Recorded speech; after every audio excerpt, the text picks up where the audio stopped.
Alright, so here is our setup. So today we're going to be doing some experiment in the kitchen. So what we're doing is trying to use a syringe to be able to withdraw air from this long part, which we call as an auxiliary part of the cell, so that we can potentially create a pseudo vacuum system from this auxiliary part. And then once that established, we're thinking that maybe due to the pressure difference from the inside of the tube and the outside of the atmosphere pressure, we can successfully withdraw the water from this water reservoir back into the cell, and then just fill the cell with solution automatically without like manual injection. So one more thing we want to test in here is that, as you can see from here, we have a major cell. The major cell is already half filled with water. So we're only creating pseudo vacuum from this auxiliary part. So once the liquid is being pushed into the auxiliary part, I'm gonna open the valve in here, and due to the pressure difference from the major cell and auxiliary part, major cell, the liquid is probably going to push from the major cell to the auxiliary part. I want to see how the movement of the liquid will be and how that actually affects our system. So, alright, so I have my lovely assistant today, Nelson. So we're gonna start this experiment now. Okay. Alright, we're trying to draw vacuum now. Okay, alright. Alright. Everything's ready? Yeah. Pulling. Yeah. First time. Second time. 3. 4. 5, 6, 7, 8, 9, 10. Alright, let's do it. Alright, so I'm gonna open the valve in here and see if I can put water in. Thanks.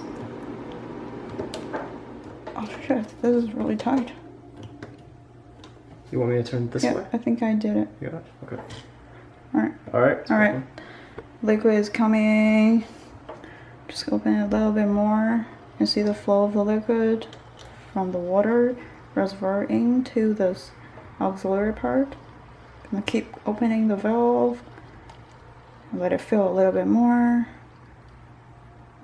Alright, very good. I'm gonna sew it because I don't want the water to actually damage our rough sewing from the what's it called, the paper tissue. Okay, now I am gonna open this valve in here. Like I said just now, there's definitely a pressure difference from the major cell and the auxiliary part. I want to be able to see how the things are gonna be affected by opening this part in here.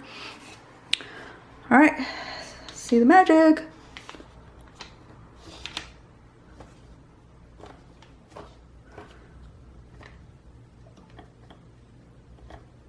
All right, we can see that the liquid has been flowed from the major cell, or do you see the direction of the liquid? I saw the liquid flow this way. Well, From there to there, or there to there? From this to that, because this actually rose. Because I cannot really see the difference of the liquid level from the major cell. Maybe it was just like moving too slow. I think we didn't create enough of a pressure difference for it to be drawn very far, but that's just my hypothesis. Yeah, there's a little bit of flow in between, possibly from the left side, major cell, to the right side. Yeah. So, but still there's a lot of air bubbles. Yeah. So, like we all know that this is not a perfect vacuum system because we have a lot of problems with different connection parts. For instance, here is just a rough cell, and then all the valve connections here is also a rough cell, to be honest. And then this part is a hole there, so I just put it with electrical tape, so it's not like perfect. So yeah. Anyway, we somehow get it work, but we need to pay attention to a lot of connection sealings, and then how are we actually gonna vacuum the system down is also a critical issue to perform an experiment, or specifically putting liquid into the two components. All right, thanks for your participation. You did a great job. Yeah.